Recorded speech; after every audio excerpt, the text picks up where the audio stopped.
Hello students हमने Indian judicial system की lecture series शुरू की थी और ऑलरेडी हम लोग काफ़ी वीडियो बना चुके हैं। अगर आपने वो वीडियो लेक्चर नहीं देखे हैं तो इस वीडियो के डिस्क्रिप्शन में मैं उन वीडियोस का लिंक डाल दूंगा, प्लेलिस्ट का लिंक डाल दूंगा और आपको वो बाकी वीडियो भी मिल जाएंगी। और अगर आप यूट्यूब पे administration of justice by law with twins या फिर Indian judicial system by law with twins की डालेंगे तब भी आपको हमारी वीडियो मिल जाएगी। तो आज की वीडियो में हम फोकस करेंगे लॉ एंड जस्टिस के ऊपर। तो बड़ा ही इंपॉर्टेंट टॉपिक है, अच्छे से समझना है। तो टॉपिक शुरू करने से पहले आप सभी का हमारे YouTube channel law with twins में हार्दिक स्वागत करना चाहूंगा और इसी के साथ आपको ये बताना चाहूंगा कि अगर आप AIB ऑल इंडिया बार एग्जामिनेशन 20 का कोर्स 21, 22 कोई भी है AIB का कोर्स बाई करना चाहते हैं तो या तो आप हमें व्हाट्सएप पे मैसेज करके डिटेल पता कर सकते हैं या फिर हमारी एप्लीकेशन, हमारी वेबसाइट, सारा हमने जो है इस वीडियो के डिस्क्रिप्शन में लिंक डाले हैं, उनको डाउनलोड करके भी आप AIB के फोल्डर में जाके कोर्स परचेज कर सकते हैं। तो आ जाओ दोस्तों, इसके साथ आज की वीडियो को शुरू करते हैं।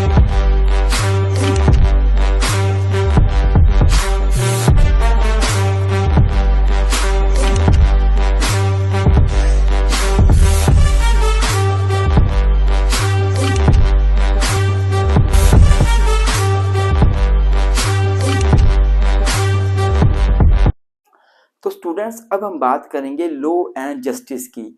देखिए स्टूडेंट्स, मैं जो भी आपको बताने जा रहा हूँ आप अपने क्वेश्चन की इंट्रोडक्शन में भी वो लिख सकते हैं। देखिए, जो भी बच्चा लॉ की स्टडी करने लगता है, करना शुरू करता है, तो उसे लॉ एंड जस्टिस दोनों शब्द सुनने को जरूर मिलते हैं। इवन जो लॉ की स्टडी नहीं भी कर रहा है वो भी आए दिन आम तो बोलचाल की जो भाषा है वहाँ पे लॉ एंड जस्टिस शब्द जरूर सुनता है। इवन जो लॉ एंड जस्टिस है ना, मैं आपको बता दूं कि law and justice both are the core pillar of any civilized society. कोई भी सोसाइटी है सिविलाइज्ड तो उसका जो लॉ एंड जस्टिस है ना वहां का कोर पिलर है। मतलब जो लॉ एंड जस्टिस को बड़ा इंपॉर्टेंट माना गया है। Even it is the backbone of any country. किसी भी कंट्री की बैकबोन हम उसको बोल सकते हैं। अब अगर बात की जाए लॉ एंड जस्टिस की तो दोनों का आपस में रिलेशनशिप भी है, आपस में रिलेट भी करते हैं। जैसे कि जो लॉ है यही एक मेन इंस्ट्रूमेंट है जो जस्टिस प्रोवाइड करने में हेल्प करता है, क्योंकि लॉ बनाए जाते हैं लेजिस्लेचर के द्वारा, जो एक ऑर्गन है गवर्नमेंट का, और उस लॉ को फिर इम्प्लीमेंट करके जो जुडिशरी है उस लॉ को एनफोर्स करके जुडिशरी जो है जस्टिस प्रोवाइड करती है। तो इनका आपस में बहुत ज्यादा रिलेशनशिप है। तो लॉ एंड जस्टिस को पढ़ने से पहले हम क्या करेंगे, हम लॉ को अच्छे से पढ़ लेंगे, हम जस्टिस का मीनिंग पढ़ लेंगे और लॉ एंड जस्टिस का मीनिंग भी हमारा अच्छे से निकल जाएगा। तो अगर मैं लॉ की बात करूं, कानून की बात करूं, तो लॉ क्या है? लॉ एक प्रकार के रूल्स हैं, एक प्रकार की बॉडी है किसकी? रूल एंड रेगुलेशन की, जो कि पार्लियामेंट इनैक्ट करती है, स्टेट लेजिस्लेचर इनैक्ट करते हैं for the purpose to regulate the behavior of the individual. Law क्या है? Law is the body of rules and regulations. Law एक प्रकार की बॉडी है रूल्स एंड रेगुलेशन की, which are enacted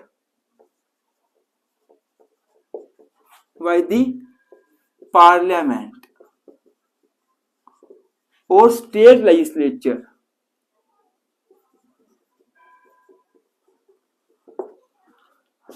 for regulating the conduct बोल दो, behaviour बोल दो, conduct of human being, conduct of peoples, conduct of individual in the society। तो क्या मतलब हुआ, आपको समझ आ गया होगा कि लॉ क्या है? कानून एक प्रकार की बॉडी है। किसकी बॉडी है? रूल्स एंड रेगुलेशन की, जो बेसिकली पार्लियामेंट बनाती है या स्टेट लेजिस्लेचर बनाते हैं। क्यों बनाते हैं? With the purpose to regulate the behaviour, conduct of the individual living in the society. ये लॉ है। जो बेसिकली लोगों के बिहेवियर को, लोगों के कंडक्ट को रेगुलेट करता है, जो बताता है आपको क्या करना है, आपको क्या नहीं करना है, सारा कुछ लॉ बताता है। अब हम अगर जस्टिस की बात करें तो जस्टिस का बिल्कुल सिंपल सा जो मीनिंग होता है ना, जस्टिस का वो होता है fairness and equality. Justice means fairness and equality. Even justice ensure the fairness and equality in the society. Justice जो है वही इंश्योर करता है fairness and equality. And law is the main instrument, law is the main instrument of justice या for delivery in the justice law is the main instrument. तो ये law and justice का मतलब हमें समझ आ गया। अब हो सकता है एग्जामिनर आपसे पूछ ले कि लॉ एंड जस्टिस में क्या रिलेशनशिप है। अगर आपसे रिलेशनशिप पूछेगा ना तो आपको दोनों में लिंक बताना है, प्लस दोनों में आपको डिफरेंसेस बताने हैं। पहले हम लिंक कर लेते हैं। तो लिंक में क्या है, सबसे पहला पॉइंट बड़ा अच्छा लिखा हुआ है कि law is the means through which justice is achieved. Law एक प्रकार का तरीका है, एक प्रकार का तरीका है, मीन्स है जिसके जरिए, जिसकी हेल्प से आप जस्टिस प्रोवाइड कर सकते हैं, अचीव कर सकते हैं। दूसरा पॉइंट क्या है, justice is the goal. Justice goal है, जस्टिस मेन उद्देश्य है।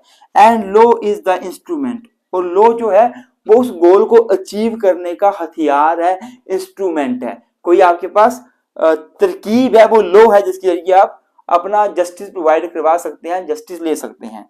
अगला पॉइंट है व्हेन लॉ आर जस्ट। अगर लॉ जस्ट होंगे, लॉ सही होंगे, रिजनेबल होंगे, एंड प्रोवाइड जस्टिस, और जस्टिस प्रोवाइड करने वाले होंगे, society remains stable and peaceful. देखो लॉ एंड जस्टिस का यहाँ भी रिलेशनशिप क्या है कि अगर लॉ सही है, जस्टिस प्रोवाइड करने वाले हैं, तो सोसाइटी में स्टेबिलिटी बनेगी और पीस रहेगा। ये बातें आपको बड़ी सिंपल सी खुद भी समझ आ रही होंगी, इसमें कोई बड़ी लंबी चौड़ी बात नहीं है।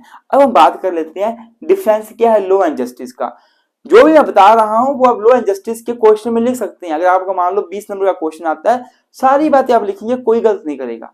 अब हम डिफरेंस कर लेते हैं। तो स्टूडेंट्स अगर मैं डिफरेंसेस की बात करूं तो लॉ एंड जस्टिस में कुछ डिफरेंसेस भी है। सबसे पहले हम डिफरेंस करेंगे मीनिंग को लेकर। तो मीनिंग मैंने आपको ऑलरेडी बता दिया दोनों का, आप वो सेम लिख सकते हैं या फिर बड़ा सिंपल भाषा में ये मीनिंग भी लिख सकते हैं। लॉ क्या है, law are the rules framed by the state. Law क्या है, कुछ रूल्स रेगुलेशन है जो स्टेट फ्रेम करती है। लेकिन जस्टिस क्या है, justice means fairness and equality.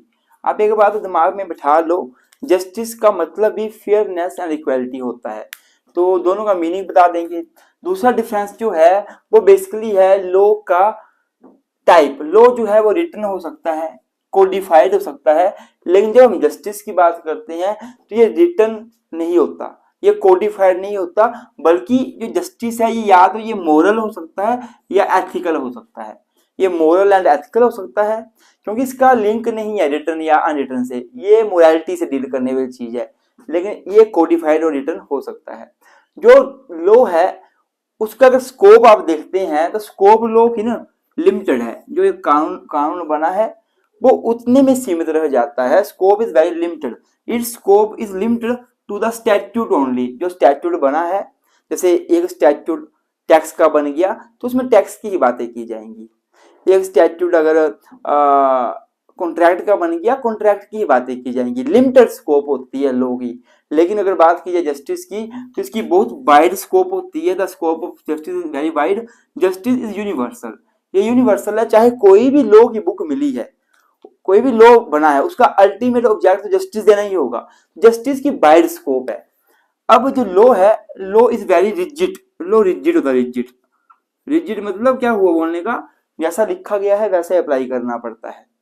जो लिखा गया है वैसा ही अप्लाई करना पड़ेगा, उसमें आप काट छांट नहीं कर सकते। लेकिन जस्टिस फ्लेक्सिबल होता है, अर्थात आपने किसी को न्याय देना है तो आप न्याय किसी भी सेंस में दे सकते हैं, न्याय किसी भी सेंस में दे सकते हैं। ऐसा नहीं है कि आपको रिजिड होकर एक ही जगह चलना है। फॉर एग्जाम्पल, जैसे मान लो एक 4 लाइन रास्ता बन रहा है और उस रास्ते के बीच एक घर आ गया, मान लो मेरा घर है, मैं पहुंच गया कोर्ट के पास कि जज साहब यहाँ से 4 लाइन नहीं बनना चाहिए क्योंकि मेरा घर टूट जाएगा और मैं बेघर हो जाऊंगा। अब जज साहब को जस्टिस देना है। अब अगर जज साहब लॉ के अनुसार जस्टिस देंगे तो जज साहब को कोई ना कोई लॉ देखना पड़ेगा। तो जज साहब क्या कर सकते हैं, या तो उसका वो 4 लाइन बनने से बंद कर सकते हैं तो भी उस बंदे को जस्टिस मिल गया, न्याय मिल गया, चलो उसका घर नहीं टूटा।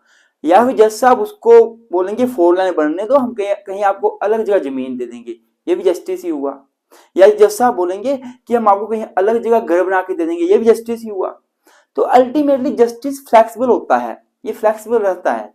उसके बाद क्या है पॉइंट, लास्ट पॉइंट बोलूंगा, लाइट चली गई है, फिर हम अगला पॉइंट करते हैं लाइट के बाद ही, कि the object of law is to regulate the conduct of the individual. Law का उद्देश्य मेन क्या है, इंडिविजुअल के कंडक्ट को रेगुलेट करना, इंडिविजुअल के बिहेवियर को रेगुलेट करना। ये मैं बता चुका हूं कि हर एक इंडिविजुअल लिमिट में, सीमा में रहते हुए ही काम करे। लेकिन जो ऑब्जेक्टिव ऑफ जस्टिस है, इसका उद्देश्य तो केवल और केवल फेयरनेस अचीव करना है।